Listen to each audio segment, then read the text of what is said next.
communists versus non-communists in our Civil War. So we have the Bolshevik army versus the anti-Bolshevik army.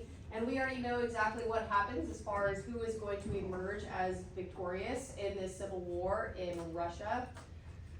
So Lenin, he is going to sign a treaty that will end Russian involvement in World War I. However, we have to understand that this is also going to give up some Western territory of like Poland, Finland, and Ukraine.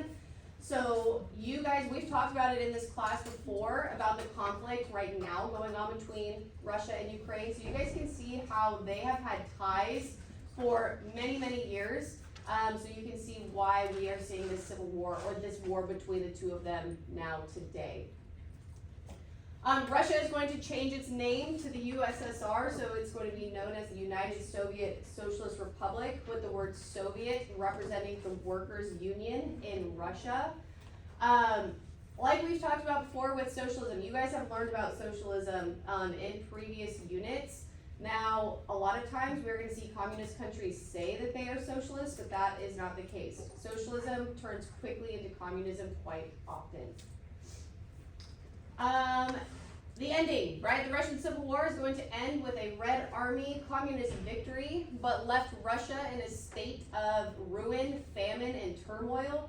So even though their whole goal was to get rid of all of these issues that they had in their government, they still are not going to be in this great position that they had thought they would be under this communist government. So now we're going to see our dictator, Joseph Stalin. He's going to emerge, and you guys are going to learn way more about him next unit when we learn about our dictators. So like Hitler, Stalin, Mussolini. So you will learn about him way more in depth. He's going to take over as communist leader of Russia. And that really does end our Russian Revolution section. So now we are moving on into our next learning target. This learning target luckily is only going to take 1 day to go over. So this will be like a whole nother section on your study guide that you are going to be able to fill out by the time that you leave my class today. So 2 learning objectives. Rangers can describe what events led up to the U.S. entering World War I, and Rangers can describe how the U.S. entry into World War I created a shift in power for the Triple Entente. All right, do me a favor really quickly, because I don't remember the last time that we talked about unrestricted submarine warfare in here. You need to flip to your intro vocab if you don't know what it is. You need to quickly discuss with your group what that is and make sure you have a good understanding, because I'm going to call on a few of you guys to tell me what you know about it. Go ahead, please.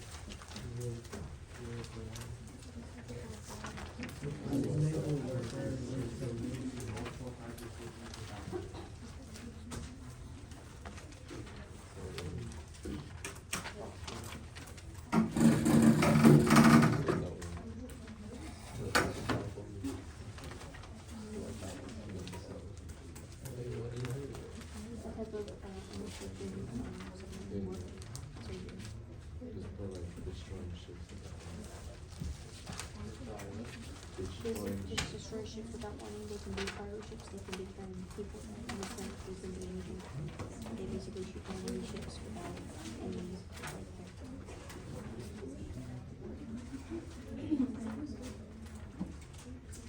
Okay, thank you. Gracie's group, whether it's in your own words or you're just reading me the definition that you have down on your intro vocab, can you tell me or explain to me what unrestricted submarine warfare is?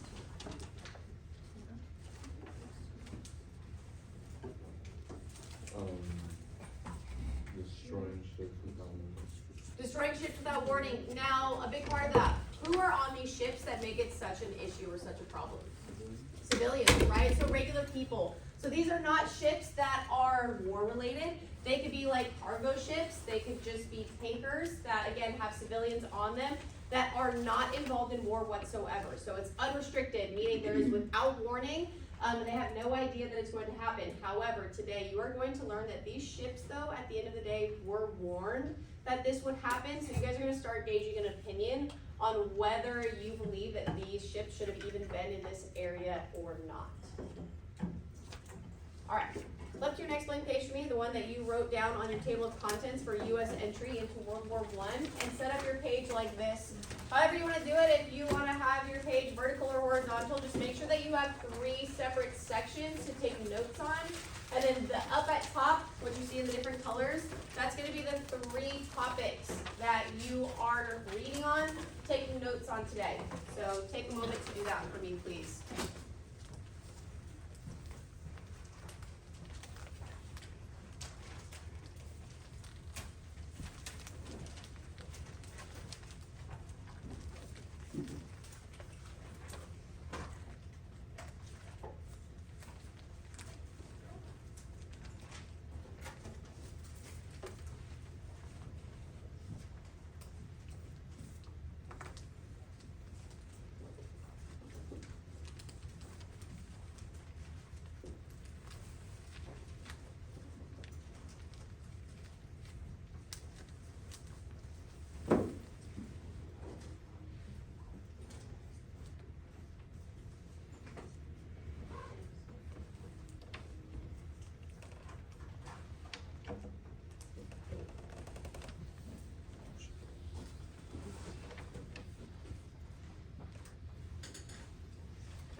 Huh? You can go in front of it. Okay, I was about to say, No, yeah, how do you're I fine. squeeze through?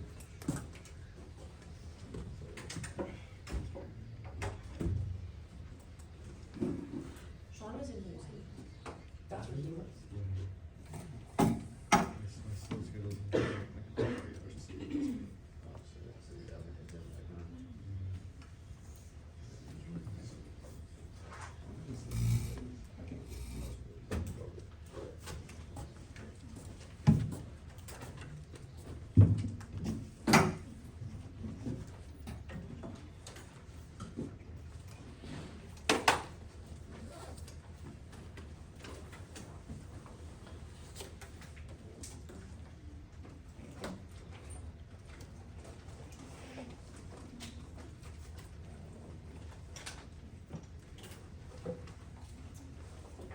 Okay, I know a few of you guys are finishing up with your charts, but today's gonna be pretty simple. Okay, I just handed out your first reading, which is on the sinking of Lusitania. Within your readings, they're pretty basic. I tried to make them very straight to the point with a few like primary sources like mixed in. You guys will see what I'm talking about, such as newspaper announcements of these events happening. So again, nothing that's really too difficult to read. But I want you guys to be able to share your notes, to share your thoughts, read out loud together, and get through this assignment in the next, we got about 30 minutes. So you can kind of assume that you have about 10 minutes per reading. As you take notes on each topic, after you finish one, your group needs to raise your hand. I will come and collect the 2 sheets of paper that I gave to you, and I will give you your next one. So after the sinking of Lusitania, I will give you the Zimmerman note. After you finish that one, again, raise your hand again. I will come by and I'll give you your 3rd reading. There should be absolutely no issues of getting this assignment done in class today. Okay? Do you guys have any questions? Awesome. Reading out loud, taking notes, sharing thoughts with your partner. You'll also see on all of these handouts at the bottom, I give you guiding questions on what you can take your notes on and questions. So for example, for the sinking of Lusitania, you're explaining it in detail and what happened. And then there's some more thought-provoking questions that you need to just quickly jot down for, okay? All right, about 30 minutes. Again, when you're done, raise your hand. I'll come by, I'll give you your 2nd reading, but you guys are good to get working.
Do you have any notes so far?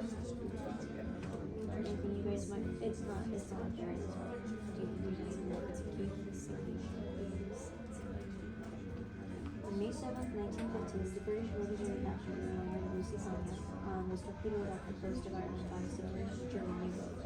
The Lusitania sank in 18 minutes. Of the 48 lifeboats on board, only 6 were successfully launched. Over 1,000 people died. The death toll included over 100 Americans passengers on board. The outcry was heard around the world to attack the head-on passengers shared by against international law. But Woodrow Wilson refused to declare war on Germany in 1916 over the symptom of Louisiana. Yes. Not a strong enough reason to risk many thousands of Americans' lives should the United States enter war. However, combined with other actions over the 2 years, the next 2 years, the Civil War did help to tip the U.S. into joining the war. Like, that's what's going to like hit the ships and blow it up. Propaganda, presenting the German people as monsters. This propaganda was designed to encourage support for war effort. British even circulated the rumor that German school kids received the day off to celebrate the Civil War. Posters appeared all over Britain, remembering the Lusitania. These posters did not use pictures. They used text and color to present as fact that the Germans had been tried and found to be evil. It was very effective. Many men enlisted. The cry, remember the Lusitania, was heard all over Britain. Any notes for this? Yeah, but it was someone who couldn't afford it.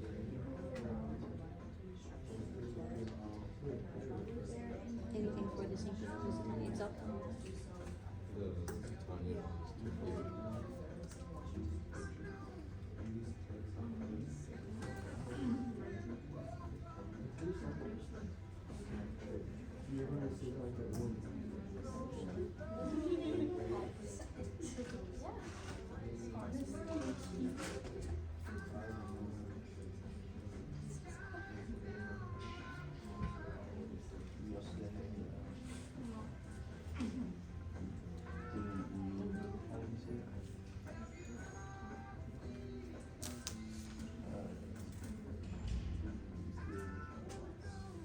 Just because after reading through this myself, make sure that you guys understand Woodrow Wilson, he's the president of the United States. I put president on all your other ones, but it looks like I didn't on this one. So he's the president, so he's the one that's like just making these decisions that you guys are seeing.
my group right here. So see that Gracie's really the only one that's writing anything right now. And like Ben, you have like one thing written down. Eli, I know that you're working. Aiden, are you done completely? Answered all my questions on there. So questions. I have 3 things that you are taking notes and answering questions on. Same. Ben, have you finished through this reading? Okay, then why are we just sitting here not doing anything? Let's get going, please.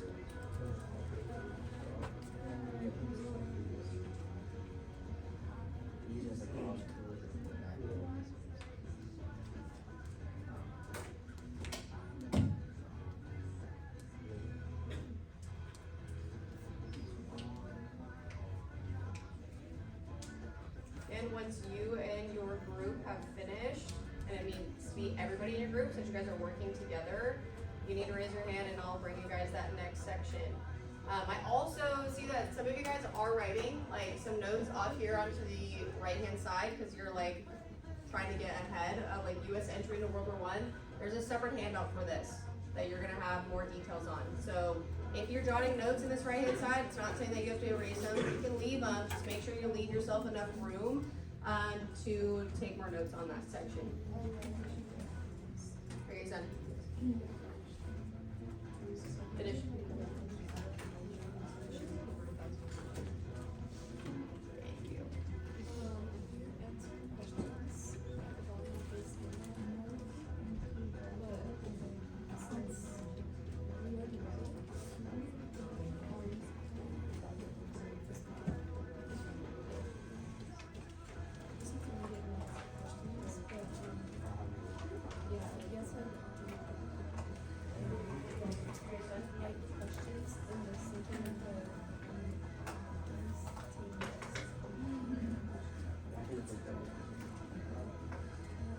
Thank you.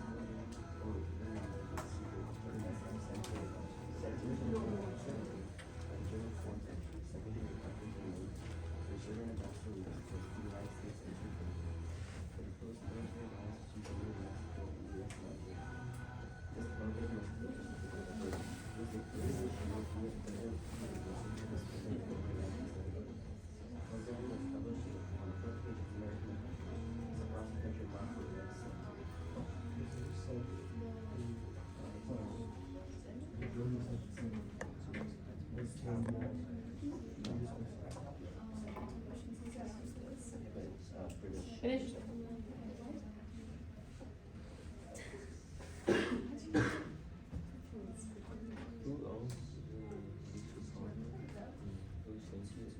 No, so only, but all we do is explaining this and doing that, so what happened, how did it get solved, basically. So all you have to put is that it was torpedo left the coast environment, submerged during the war, and then what happened on it, so like, who lived, who died. It's gonna be.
My groups who have not switched through group 1, you should be pretty close because you're getting to the point where you're gonna run out of time on this, guys. Do you guys want me to go to the second one? Yes,